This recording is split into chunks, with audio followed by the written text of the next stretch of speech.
How Long Gone? Chris Black in Berlin at my favorite hotel, Chateau Royal here. Just sitting by the window. Beautiful, crispy fall day here in Germany, the country I'm most ready to leave. Jason, what's good with my man on the West Coast? It's ranking high on the top 10 list of countries that you want to leave right now, actively and currently. That's right. I'm good. I just finished. Sorry, I'm 2 minutes late. My morning dog walk ran a little late. With the rapture going on and all. I saw they played Portola. I had to dump out all my. Are you talking about? Yeah, the amount of the rapture versus the rapture I've been seeing on my timeline. It's a real millennial pickle. You know, which one is which? Yeah. Which one is which? There's the house of jealous lovers. There's the house of expired life on planet Earth. I don't know. I mean, the rapture, the biblical rapture that we're talking about is supposed to be happening today. I think they're supposed to drop it at noon PT. And then the rapture, the dance punk group who I think wants to come on How Long Gone just is kicking off their little bike reunion, not a reunion, but a welcome back rapture. So did you ask your mom if she took Tylenol and that's kind of why you are how you are, or are you just assuming she did? I haven't checked in with mom yet. I mean, she loves when I hit her with the, hey, this girl I'm dating wants to know what time I was born. Like that kind of stuff. Like, I don't know, Jason. I don't know. Everybody call your mom and ask if she took Tylenol while she was pregnant, because I think it'll explain a lot for those of us who are sort of searching for answers still. I've seen some people posting screenshots with their mom. They're like, Mom, did you take Tylenol during your pregnancy with me? And then they would be like, no. And then they're like, well, then just hit him with like 5 question marks. Like, what are you talking about? And then the mom is like, maybe it's because like you hang out with shitty people and play video games all day. It could be because you play Call of Duty and hit whippets in a couch. that could be. It's not. Don't blame you. Can't blame your parents for all of your problems. You just can't. No, and taking Tylenol. I mean, I was looking up. What you're not so there's a long list of things, officially and unofficially, that you're not supposed to consume while you are pregnant. Tylenol is one of the ones that said it was safe. It said ibuprofen was the dangerous one. Raw fish and unpasteurized milk, and there's all kinds of things. Hot tubs and saunas and cold plunges and stuff that makes sense. So no ibuprofen, no Tylenol, acetaminophen. What are is it just acetaminophen? Acetaminophen. So that means, what if RFK is like, Oxycontin is okay? like let's move. Like if you are pregnant and experiencing pain, move away from the standard Tylenols and Advils. Pablo, a couple of 30. Have you ever thought about a Dilaudid drip? I mean, I think that if he was paid enough by big drug companies, he would say whatever. I mean, I know that he's obviously fighting the good fight, and just he is on the front lines of keeping America healthy. But as we know, most politicians, no matter which side they fall on, can be bought. And I think that OxyContin has a sort of deep history of buying off people. And if doctors, there was a point where doctors were saying this is fine for you, it's not addictive at all.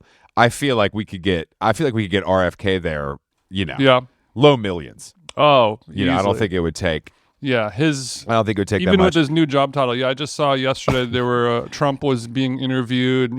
just like questions from the press around that, and a reporter said, I recently saw an Amish man on a podcast. He didn't know what ADHD was. And then he's like, what do you think the Amish are up to? And then Trump just says, that doesn't exist in the Amish community. Wow. But that was from when an Amish teen was on Theo Vaughn's podcast. Theo Vaughn. Yeah. I saw that. I was talking last night at dinner with my friends Sven and Jeremy who live here, and they had both seen Joaquin on Theo Vaughn, and it was like I was like, Joaquin Phoenix on Theo Vaughn is as good as podcasting gets. When was that? I didn't even know that happened. Fairly recently, but it's just such an odd couple. And like better than Matthew McConaughey on Blocks featuring Neil Brennan. I see. I missed that. I didn't see that either. I mean, Matthew McConaughey saying is trying to recreate the brain by being like, I want to train something to know how I think and speak. And people are like, yeah, bitch, you have that. It's your brain. You should try to use it. Look into thinking. Look into it. Joaquin is just so like, he's so, I don't know. He's getting a kick out of it. Theo's getting a kick out of it, but he's also like a big fan and sort of like reverent to this like, genius actor. It's just sort of the perfect combination for podcasting. Oh yeah, I'd be curious to see how old Theo tiptoes around the mind of Joaquin. I mean, Joaquin's mind is twisted for sure. There's no doubt about that. Yeah. And I think Theo's mind is twisted. They're both twisted in very different ways, which I think can work. 1,000%. Let's see what else we got going on here. Kimmel is back. Jimmy Kimmel, his 4-day suspension. Well, the question, his red card has been revoked. My question now is he going to be bitch made and go back and go Fallon mode and start playing Twister, or is he going to be like, oh, you shouldn't have let the dog out the cage again, right, and come for him? That's the real question. So, and that will. I mean, I think he's taking a week. I think they're going to give him a full week, and then he's going to come back. But I don't know if I think he thinks he has that dog in him. I don't know if anyone else does. I mean, I know that he has that dog in him, and I think it's just a matter of if he's ready to retire from this and move on to what his next thing is. But also, does, I don't want to go too conspiracy theory dark, but does he even have Here we go. the option to, be fired? Like, will they just make it so he just says what they want him to say? No.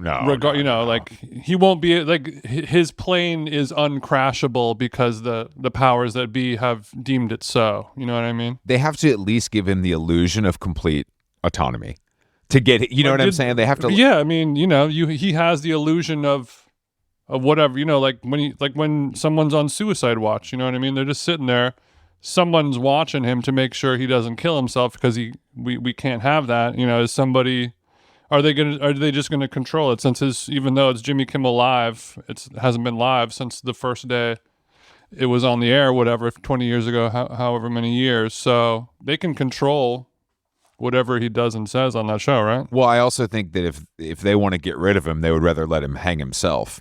You know what I mean? Like, it's better if he goes out and fucks up again. They're like, well, you knew what was going to happen this time. Like, this is on you now. Look, it would be amazing if he did that and went fucking and just went up there and said the same exact joke or an even more offensive joke, but then they would just fire him and then that's it. You wouldn't be able to have his tearing a photo of the Pope on live television moment. He wouldn't be able to. I mean, he wouldn't be able to go, Joker 2 mode. They would just would never air it. They wouldn't air it. I do believe that, but I just wonder if he. I don't know. My whole thing is, does he have the nuts to do anything? I don't think he does, and I don't think it matters if he does anything. Like, who gives a shit?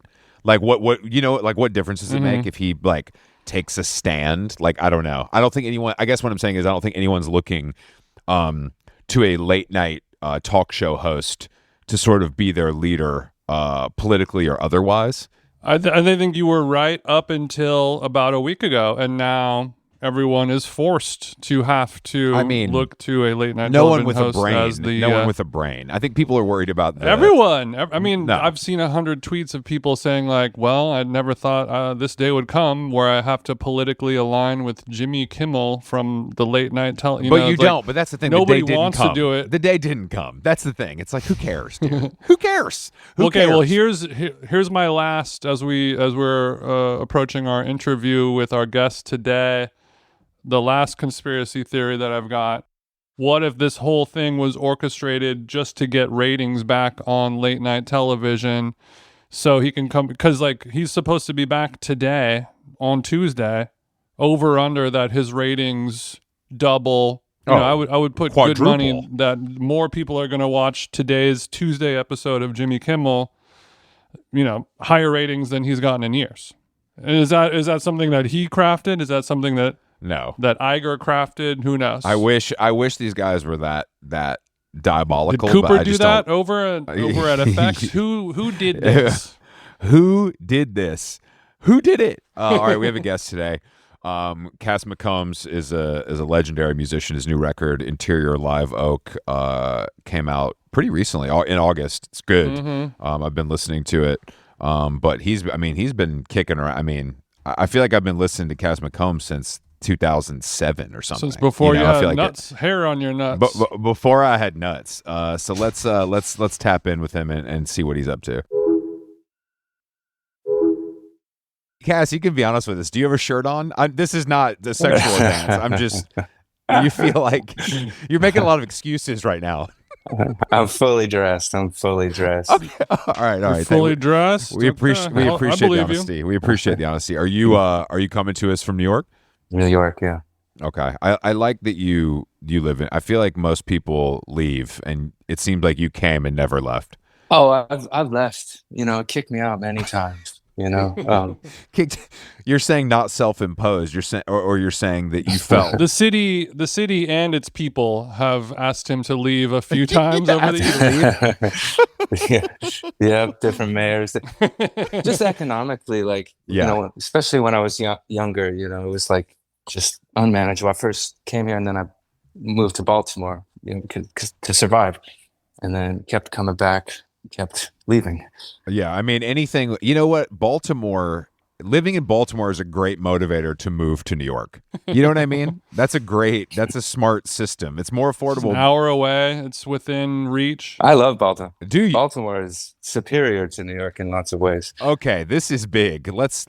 Okay, other than crabs, let's name a couple, please, Cass. Yeah, I didn't know that you were a Baltimore apologist. I don't need 100, just 2. Okay. Well, the music world, Lungfish, to say one, is there's so many great bands from Baltimore. In my time, the Oxes were a very lovable band. Okay, so you put a little Old Bay on that Lungfish. We grilling it, frying it. How are we going to do it, brother? Lungfish is a rock and roll band, for those who don't know. What, like late 80s kind of DC punky kind of vibe, right? Yeah, they were on Discord Records, and yeah, they were fabulous, very loud and transcendent. Yep. And like they there's lots of legends that surround them. Some people say that I've met people who've said that they've seen that Dan Higgs is the singer. People have claimed they've seen him levitate on stage. Okay. Oh wow, I have not. Chris Angel, mind freak type shit. I think he's actually. I don't know. There is something otherworldly going on with their music. Like it's ritualistic. Like they use it to induce an altered kind of consciousness. I mean, that's exciting to me. I love that. Yeah, that's a pretty interesting. I mean, that's a very cool sort of myth to have about you as a band, because I've as many myths as I've heard over the years, that's one of the better ones. Yeah. That also seems sort of plausible somehow. They also used to practice where I lived in Baltimore, and I was like a late riser, so I would be woken up by the walls vibrating. Really? That's not really a legend, it's just a fact. that's just something that happened to you a while ago. That's every day, baby. Yeah. That's just me. Yeah. I bet you've probably did you live in some shitholes in Baltimore, like houses with shows type houses, or more just like 4 or 5 guys? Well, yeah, one of the places, this place in particular, it was an abandoned grocery store. Oh wow. And they recorded bands and stuff. I don't think we ever did shows there. Wow, abandoned grocery store. So did you guys build out rooms and stuff? Because I grew up in Atlanta, and there's something called the warehouses, and there were different warehouses, and all these guys would build their rooms, and we would have shows there, but there'd be a kitchen, a shower, and 5 guys would live there or whatever. One would have a mini ramp. Was it like that kind of vibe, or was it very normal? Right. No, it was busted, but they had built it out. before my time, like a couple years before I came in. So you didn't have to do it. You didn't have to get the nail gun out. You just kind of brought in a mattress. I like when you ask, was it normal when you guys lived in an abandoned grocery? Just is it normal how people normally do? I just mean, I think sometimes that can be like a squat vibe, or sometimes it can be like strangely more sophisticated than you think it would be. Is all I'm trying to say. The queer eyes guys come in and then, what color do you want the drapes to be? I don't know. It's going to clash with the tile in the bathroom. Okay. Maybe a hot tub. Cass, have you ever come close to levitating on stage for any of your performances? No? I don't think so. More of a seated set? Firmly rooted. Firmly. What do you think about guys that sit down on stage? Can anybody do it except Jay Spaceman? Who else gets a pass? Dylan? I do it. I if I'm playing acoustic guitar, I prefer to sit down to play acoustic. Sure. Michael Hurley always played sitting down. It just depends on what. It's gotta feel so good. Your posture, your guitar playing posture is really like. Mm-hmm. How is your guitar? Well, let's get into your posture then. How much Pilates are you doing? So so you're saying like if you're one of those guys, you got the guitar slung real low down by your knees, then it's going to be weird to play seated versus a little more math rocky up high. Well, particularly with acoustic guitar, you kind of need to, if you're going up the neck too, like you kind of need to you need some clearance. Yeah, you need some clearance. You need to get under.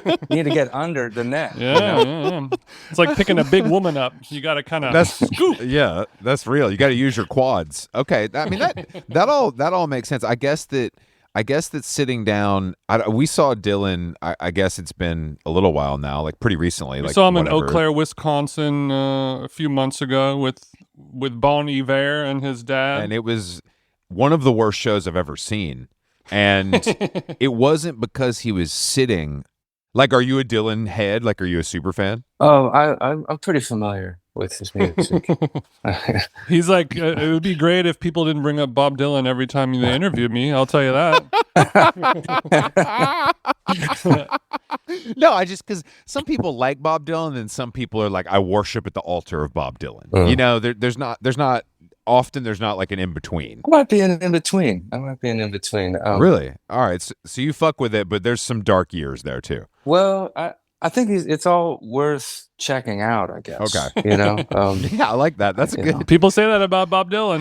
He's worth checking out. Music in general, it's kind of worth checking out. Just find something that works for you. Yeah, but I think he has a little bit of, two sides of the fan base, similar to I think Morrissey, where like the sort of trolly, troublemaker, anarchy type of fan, you want them to cancel the show. You want them to come out 2 hours late with a bad attitude. It's part of the experience. It's like when you go to a restaurant and they, call you names and throw your food on the ground. It's like a weird kind of vibe. You almost want Bob Dylan to just play an awful 4-hour set where you don't even know if he's on stage because he's wearing a North Face North Face parka covering his whole. It could be an animatronic machine for all you know, and that's part of the fun. I think, I've never seen him live, but I mean, I think if you have a performer who has a unique perspective,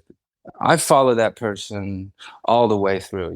Like the valleys and the peaks and everything, and it's just like they have wherever they are, you just want to see that perspective put in different contexts, That's honestly, that's a good way to look at it. And I think we all have artists that will do that for. Yeah. I'm waiting for your hip hop record, Cass, to really follow you down to the depths, see as far into the forest as you'll wander. I'm ready to go to the basement, bro. You got to come on, let's make a beat or something. Jesus. But Cass, you used to, when you were younger, you were bumping some hip hop, back when you were a kid, 80s and 90s hip hop. I'm assuming. Sure. What kind of rap music, current day, are you connecting with, if any? Oh, none. I don't. Not even. But like, not just. Is that for lack of trying, or is it just? I mean, I don't even know really about new music, like all across everything. Are you disinterested, or do you just feel like you're all set? Your tank is full. Well, I you hear it at the grocery store, but gas station pumping a gas with your music. Mm-hmm. But I have what I think very brilliant friends who are musicians, and I'm interested in what they're doing, so I don't really have time to, Mm-hmm. I mean, really it's about my own, like I'm focused on what I'm doing. Okay. I'm not, I I make don't the know. shit. I don't listen to it. I'm with you, brother. Yeah, but you never. So you have obviously you have a lot of amazing friends who make music. You play with them and just know them, and there's enough to listen to for the rest of your life. You'll never be short on music, but you never wonder, is there some kid in Iceland right now who just made the album of my life, and I want to know if it's out there. I want to find it. I want somebody to recommend it to me. You don't have any of that thought process? Well, I fully believe that there is a kid out there who's making brilliant work, but Fuck them. no, no, I don't, I just like, I don't really look at music as something like it's not a desirous thing for me. I don't desire music. It's just I don't need music. Damn. Really. Like, you are levitating. I don't. That's how I feel. mean, nobody needs music. I'm with you. Well, that's how I feel about movies, Cass. Like, I don't give a shit.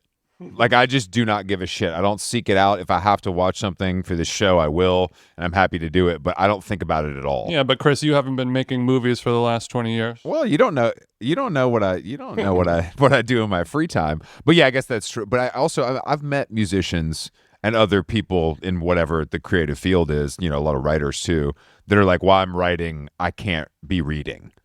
Or while I'm in the studio, I can't be listening to music, or while I'm trying to write, I can't be listening to music. The Incubus record will mess up your creative process when you're in the middle of writing a new album, if you hear it in the grocery store. Is that how it started? Like, you just had to be in your own head when you were working on your own stuff, and maybe it's progressed to this point? That's a theory. I think that's probably true. No, I think that's probably true. I think that is true. You want to just like, I mean, I'm always looking for peace and silence, Yeah. Really, like. Well, you're living in the wrong city. How often do you get this peace?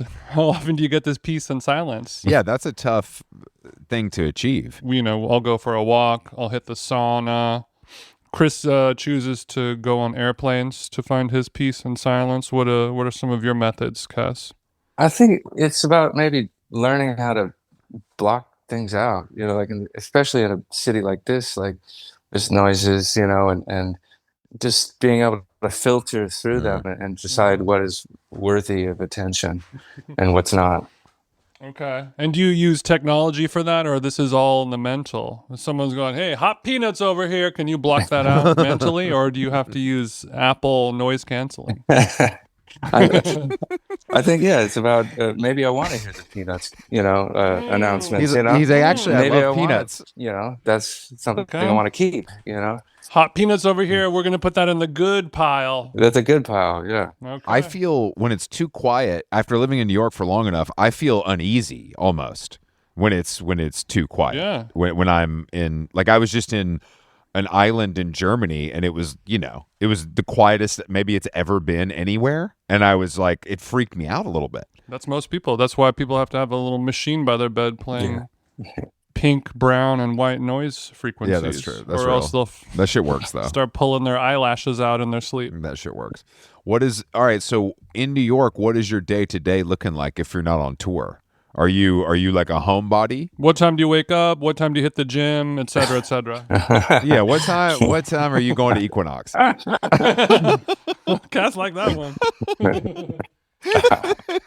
No. Is that a Bob Dylan album?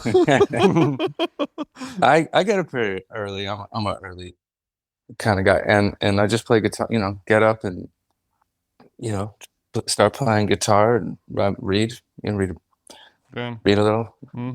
Drink coffee. And then I don't know. There's no. I don't have a system. There's no morning ritual. Just coffee and music. All right. So you're telling me you roll out of bed. You prep the Chemex, and then you just sit down and say, man, you've got it figured out. You're not checking email. You're not responding to text. You're not looking at Instagram notifications. You're Is there straight a up. dog that you have to let out so he doesn't shit on your rug?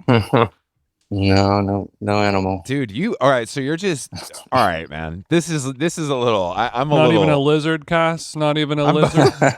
I'm both jealous and shocked at this. Do you think is this like your natural inclination, or is this something that you came to as you got older? Like when you were younger, did you sort of have these same habits and you've just continued? Or is this something you kind of evolved into? Probably evolution. I mean, I started writing down my dreams like decades ago, and so to remember your dream, you have to like just block you can't be distracted. You just have to, try to gather as many details from your dream as possible. And I think it's just started that way. I still do that, and so try not to. Yeah, I don't really talk to anybody, see anybody, do anything. So let's do a little role play. Let's say you wake up, you got a person next to you. And you just had an amazing dream that's going to turn into a Grammy Award-winning song. And then this person's saying, "Hey, what do you want to do today? Should we go to a museum?" Like, what do you tell this person? Shut the fuck up. Daddy's writing his dreams down. Stop. No, that's me. I mean, we have to set these healthy boundaries. Obviously, that was a little bit of a joke, but do you set up this is my sacred time where I do my thing, kind of I'm going to sequester myself into the room? Yeah, you're honest about these things before they even get to that point, yeah. I don't know. Just be upfront and forthcoming. Look, forthcoming. Okay. Well, it doesn't come so easy to all of us, Cass. Okay, I just want you to know that. What is your relationship to your phone? Do you not spend much time with it? Do you have a very healthy one, or do you use it more than you would like? Well, I mean, using it all is more than I like, but All right, got it. So you're ODing 1 minute, and you're like, I've gone too far. Yeah. Well, how else are you going to listen to podcasts, Cass? Yeah, exactly. your second love of life. Yeah. Why are you laughing so hard? I don't like you laughing so hard. The name podcast is just sitting right there. Sorry. Continue. Go ahead. Yeah. So you're saying you don't even feel the pull the way maybe I do. You've like got it under control. Well, yeah. I mean, if it could only be for messaging my friends, then that would be preferable to me. The fact that you have the dictionary on there or whatever, encyclopedia on there is, it's annoying. Sure. This motherfucker got iPhone 1. Wait till you find out about the camera, Cass. You're gonna be able to take pics with it. Yeah, you're gonna. I mean, so are you like not on? Do you have like a management, whatever that handles social media for you, or do you have to interact? Yeah, you do. Okay. No, they do that. Yeah, I mean, I think that's a powerful and smart thing for someone in your position to do. I think most people just can't resist the urge. I don't know. I just despise it. I just really don't know what to do with it, and but my manager likes it, so likes might be a strong word. I think the manager likes it because they get paid, but I don't know if they love it just for fun. The manager's like, "Oh, do you have any games on your phone, Cass? I want to download." Yeah, I need to get. I need to use your phone for some games.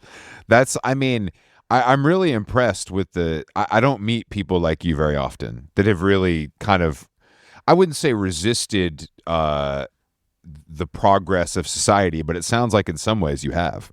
I'm not good at texting, that's not my language, and at times I've found myself spending a little too much time there. Like I just, I would prefer to be reading, like reading a book, so it's just, to me, it's just a distraction and a waste of time. What I'm gathering from you is that the only thing that matters is writing music and reading. Is that fair to say? No, there's way more. No, I was saying that's cool. I'm not. Well, also getting money. Yeah, getting money is definitely number 3. But so sometimes Chris and I, we've been doing this podcast for about 5 years or so. And we've done, almost 900 episodes. So, and I've felt myself thinking every once in a while I'm having a conversation with somebody that's going well, like, what is the point of doing this if it's not being recorded? And I can sell ads against it and tour against it, all that stuff. Do you ever feel like, oh, texting, this is just like writing down lyrics for a song. What's the point of doing that when I can just go get coffee with my friend, save the writing for when it's time to get on Pitchfork? Or, do you ever have fun as somebody who's a master of writing lyrics? Does that make you a master of texting your friends? I would love to see some of your texts. No, my texts are very banal. I really don't know what I'm doing. I just if I could just like 1, 2, 3 communication and then done. I would prefer that. Like we go to a restaurant. Yes. What time? Yes. Okay. Bye. Like that's and we're good. Shorter, if possible, even shorter. Yeah. This restaurant, this time, and then yes. All right. So your friend can tell you what to do, and you can just respond with a smiley face, and then they'll see you there. I got it. Yeah. It sounds like you text like my dad. Are you? Yeah. You text like a dad. Are you a bad typist, Cass? Is that it? Yeah, pointy fingers, kind of typist. Yeah, you're a master lyricist. I would think that texting, we're having some fun with it. I think we're getting loose because I think that there's a lot of ways that you can communicate via the written word that you can't via the spoken word. You can play around with it. I just want you to have fun, Cass. That's all. I would agree with that. I mean, a lot of my favorite books are people. This is their only book. They're not writers. They're just people that just. I was reading the other day, but Pancho Villa's memoir. They just have a story to tell. Sure.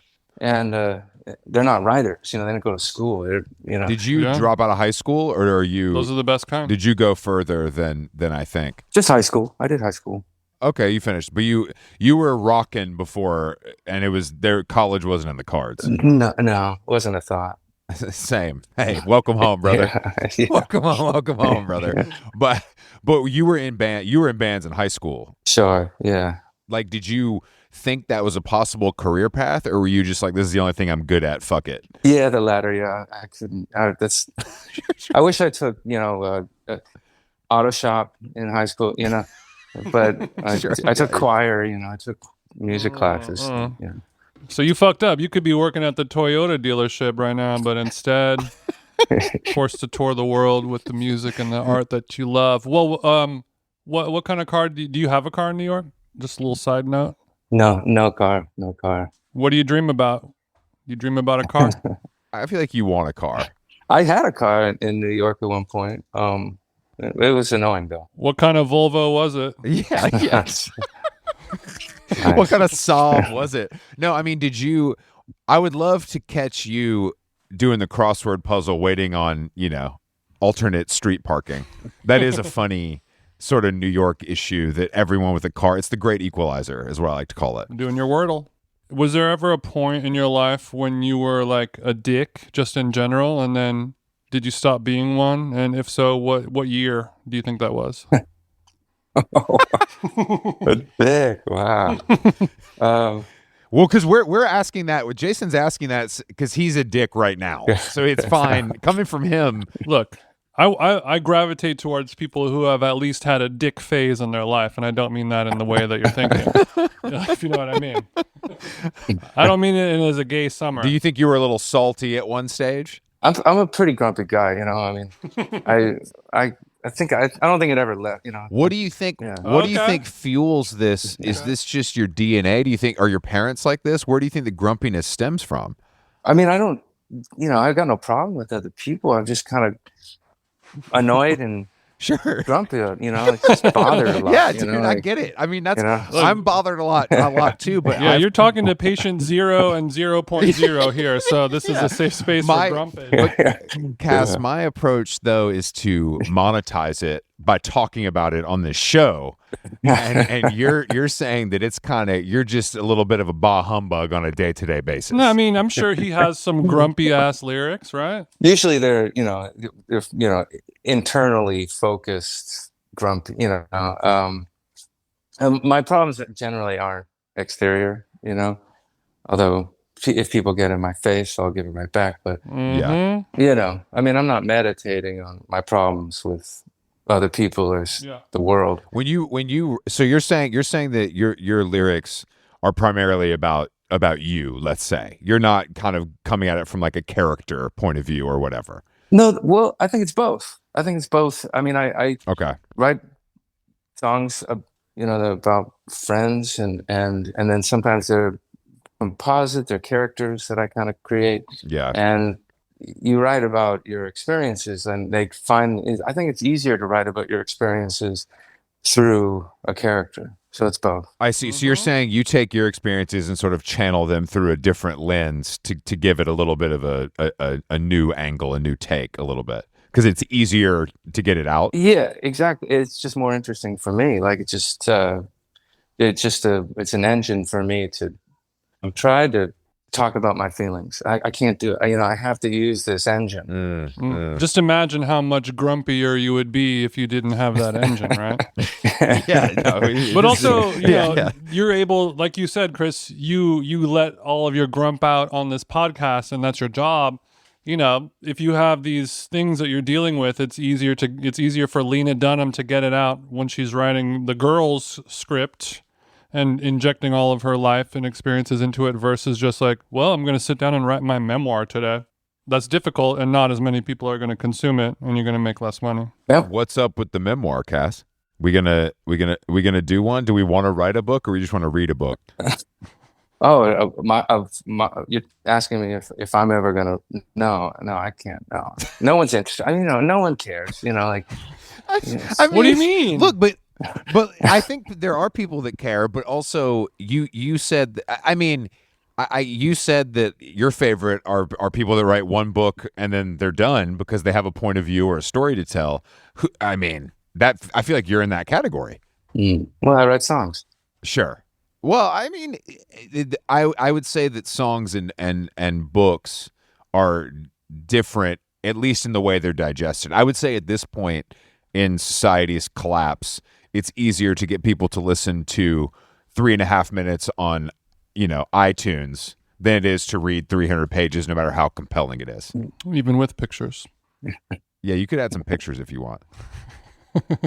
Some illustrations. All right, I'm gonna go over a couple lyrics, a couple of things you've said, Cass. We're gonna dig in a little bit deeper. You said on an interview I listened to earlier this morning, the sentence, quote unquote, talking is lying. Damn, that's bars. That's bars. And I thought that was cool. I love that. That's good as hell.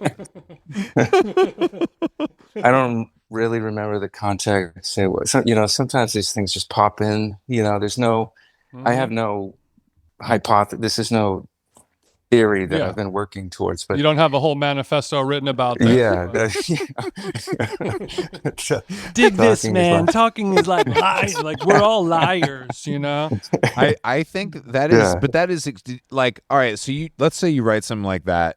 Do you feel good about it immediately, or do you sort of pour over it and really like try to decide if that's what do you just let it pour out of you and that's what you go with, or do you really go back and edit and like really get into it? I usually don't really edit too much. Yeah. I think it's kind of cool to kind of show your scars or whatever, your flaws, play it as it lays. Yeah. Just like I said that. Yeah, it was my truth at that time, or whatever you want to say. And people, everyone changes. Everyone's morality, ethics, people change, so You're telling me I started with no morality and I still have none, but I'm hoping it's going to change. I'm hoping it's going to change. Conversely, how often are you wake up, you're writing down your dreams, one of the sentences turns into a lyric or a bar like that. How often do you say to yourself, hot diggity damn, we got another one. Ooh, I was really cooking on that one. Or is it all just kind of stoic, like writing this down, that, do you ever have a eureka, I'm really cooking kind of moment? Very rarely, it's happened maybe like twice, like I've written a song and it almost felt like I wasn't writing the song. It's just like kind of shot out. I wasn't even thinking in my right mind. And then it's only happened maybe twice, maybe once. Have you tried to recapture that? Have you chased that dragon, or is it whatever to you? Well, no, you can't. It's like it's a different brain. It's like an alternate conscious. It's like not. You can't even attempt to. Well, you can attempt with certain substances that you put inside of your body, though. I think a lot of artists try to chase that I would say, transcendental moment. Next time that happens, call Sabrina Carpenter and see if she wants it. Because it could be more profitable just if it's that good. You know what I mean? I don't know. I wrote the best song. It doesn't work with my musical style. You know, my vocal tone. It needs to have more of a Macarena style backbeat or whatever to it. Don't be afraid to shoot it out and give it to somebody else. That vocal range can be limiting. You know that. I do know that. I do know that. Yeah. Do you? So you don't experiment? Oh, I know it, brother. Okay. Have you ever? I like to create sometimes with drugs and then go back the next day and then, edit, clean it up, do whatever, shape it into whatever it is. Is that a practice that you practice? Do I use substances for editing? What? For the creation. He's saying he creates under the influence and edits with a clear mind is what he's saying. That's I don't really, I've explored, I'm a seeker, like a lot, but I mean, these days, I don't know, it's not really. I think I broke my mind a couple times, and you're like, the damage is done here. I don't know if I can do it again. Yeah, and I don't look in those places for really any, like when I was young, I read. Timothy Leary, Terence McKenna. I read those books, and then William Burroughs, and I was interested in that kind of thinking, and I think I've grown, or maybe I hope. Yeah. Well, I mean that sort of approach, that sort of approach, like a Burroughs approach, does feel extreme, or at least like a little dated, I would say. Doing a bunch of acid and seeking is also a bit of a young man's game as well. And at this point in our life, we've unturned a lot of stones and found a lot of wisdom and truth, and personally and mentally grown. So you don't necessarily need to be, taking mushroom gummies every weekend to fix your anxiety. You should hopefully have it figured out by now, right? Well, to go back, I think there is residual effects. It's kind of like like there's no free lunch. Like it's always it's just within an arm's reach away. It's all there. We can recall. After talking to you for 40 minutes, Cass, I cannot imagine you on tour. It's splitting my brain in half, and I just have to know how you do it. Like, how do you manage that, or do you love it? Do you actually love it? I do love it. Syndrome style. No, I love it. What did I say? I love playing music, traveling with my friends. Seeing, especially in the United States. I love driving around the U.S. America rocks.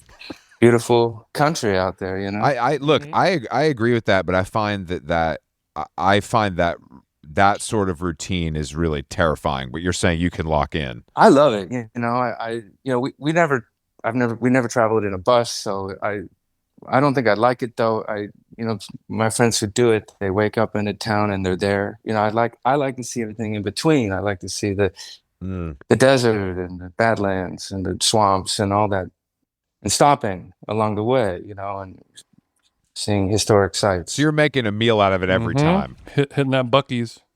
Yeah, what are you getting at Buc-ee's? Drop your Cass? Buc-ee's routine order. What is your Buc-ee's order?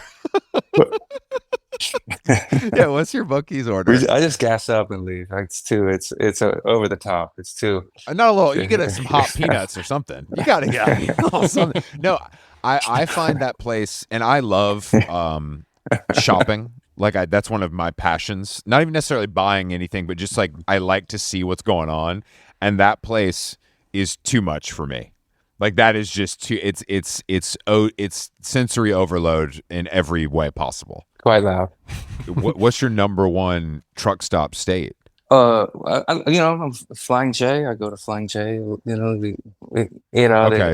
They've got the restaurant there with Country Pride. I think is that Flying J or is some of the Country Prides have salad bars. Which You need? Okay. I had to Google this. I live in LA, so the Travel Centers of America Country Pride restaurant is a little outside of my jurisdiction. Oh no, so that's not Flying J. It's Travel. Okay, I see. Oh yeah. But there's wherever the Country Pride.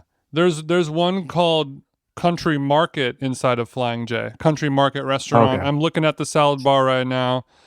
And it's putting Erewhon to shame with their collection of hard-boiled eggs and crisp cut. What is your salad bar creation if you're famished? Blue cheese guy? I'm very interested to see what you can put together at the salad bar. You just need your greens, lettuce, just lettuce for days, just as much lettuce as you. All right, so you're saying we have a certified lettuce lover on the call today. You're saying you're all right. So you're going lettuce only. You put a little something on top though. Come on now, a little dressing. All kinds of other things, but just like you need as much lettuce as you can fit on that plate. Yeah. It's a great food.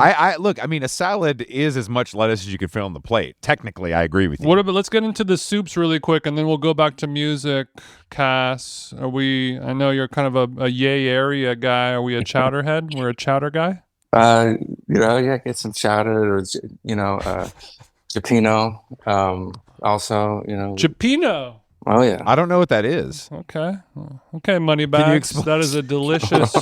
It's a tomato-based broth. It's a seafood stew, so it'll have chunks of fish and clams and mussels and shrimp. And all so kinds of it's stuff. like getting this. It's like getting the seafood tower and putting it in hot water. Yes, yeah. Sounds good. Yeah, it's a fisherman's delight. It's a king's soup. I've truly never heard that term before. Thank you for.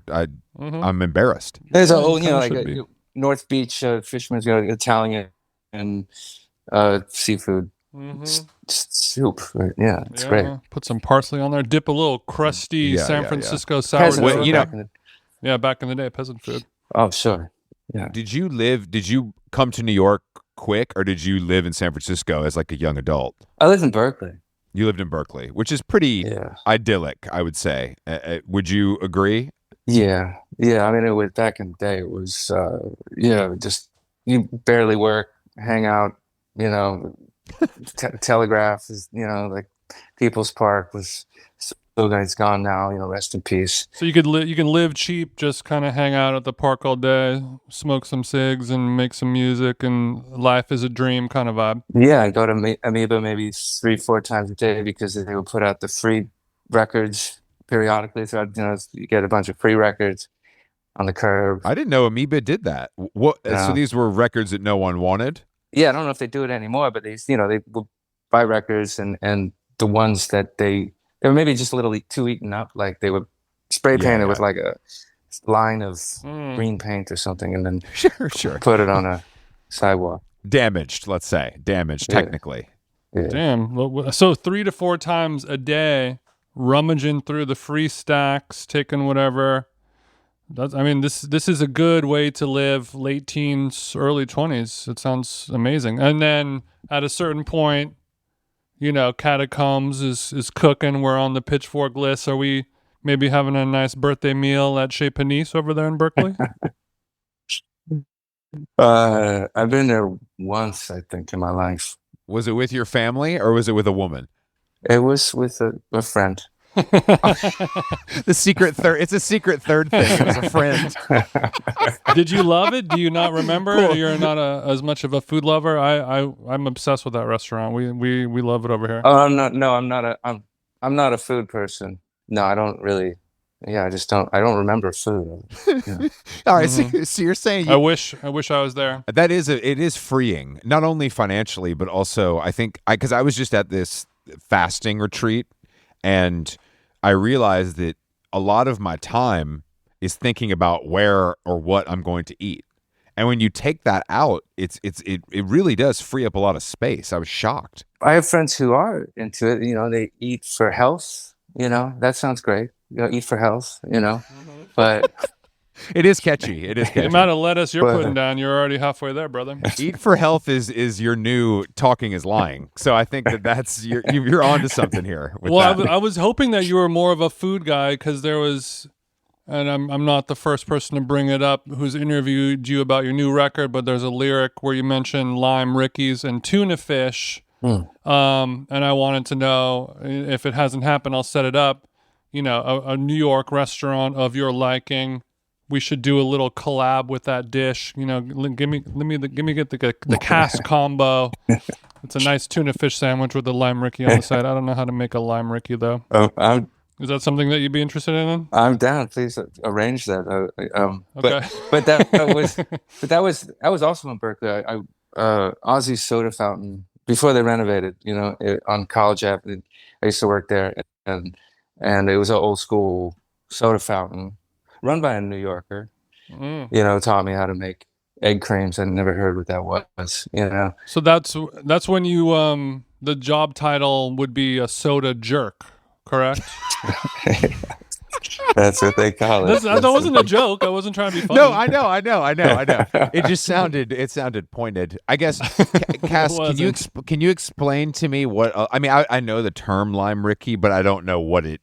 I know it's a drink, but can you explain to me what it is? I mean, I don't really remember. It was a billion years ago, but I think it's just lime syrup and soda water, and you know. Oh, okay. Yeah, lime rickey. It's a highball made with either gin or sometimes bourbon with lime juice, sugar, carbonated water. That's pretty straightforward. But the part about the rickey is that it's very light on the sugar. What does rickey have to do with sugar? You know, I think the rickey means that we're using a small amount of syrup. I don't know. The citrus gets you all rickety up. Have you worked a lot of fucked up jobs because of your schedule? Well, you know, back in the day, I don't work anymore. I would hope not. You know, I would hope not. But back in the day, yeah, I did a lot of crazy jobs. But when's the last time you worked? I mean, we're talking a decade. I don't remember. Yeah, maybe. Yeah, I don't. It's gotta be more than that. How good did that feel? Oh my God, I can't even imagine throwing that Martin in the. Finally put the broom down. Yeah, I'm never thinking about. I took the apron off. I said, I'm never doing this shit again. I just jerked my last soda. I mean, but I do think that's a big moment in every musician's life, especially if they're trying to do it professionally. That's like a watershed moment. Well, it's actually something that you think about all the time, or I think about all the time, because I don't really make. It's not really a job making music. You know, you really don't make that much money, so you have to like live conservative. Like, yeah, I can't really. You talk about eating food. I can't really afford to go out to eat all the time. You know, like. If you've chosen this life, most likely you live a very frugal life. You have to think about everything that you're doing. You know. Are you pretty good with money because of that? No, I'm terrible with terrible. Yeah. I think it makes you cooler, and I'm glad that we've leveled out and we're able to do what we want to do and not have to push a broom. If that means we're cooking beans and rice at home every once in a while, so be it. It's sort of a lot to depend on only yourself, which is something you've been doing for a long time. Yeah, and mad respect to the people who are working. I mean, yeah, I did demolition. I used to drive a delivery truck and did all kinds of movie theaters. Janitorial work. I think I remember what.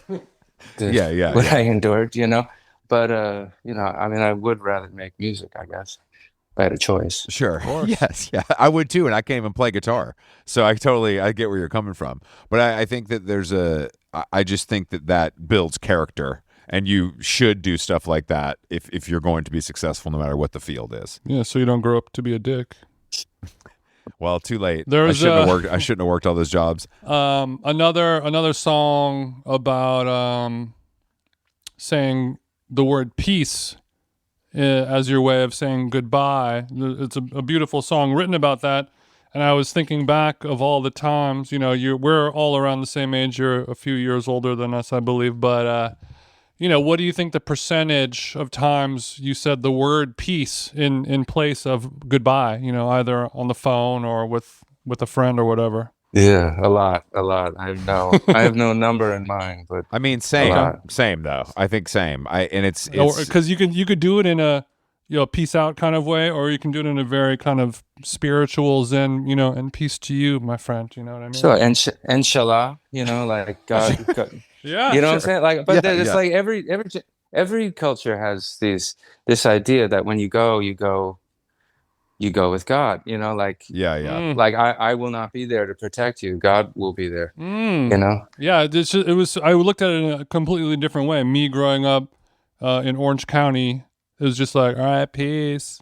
And there was no spirituality or going with God or any positive message aside. It was just like, it sounded fun, Cass, what is your relationship to like slang? Like how often are you taking it in and making, I mean, not that peace is necessarily slang, but are you affected by that at all? Or are you sort of isolated from those sort of ups and downs? I was talking about this with a friend the other day. I'm kind of anti-slang, I've never really, these coded languages are just kind of, they're exclusive and they're just kind of stupid to me, We should just all want to be understood and talk plain. You did just say the phrase "mad respect" about 90 seconds ago, though, Cass.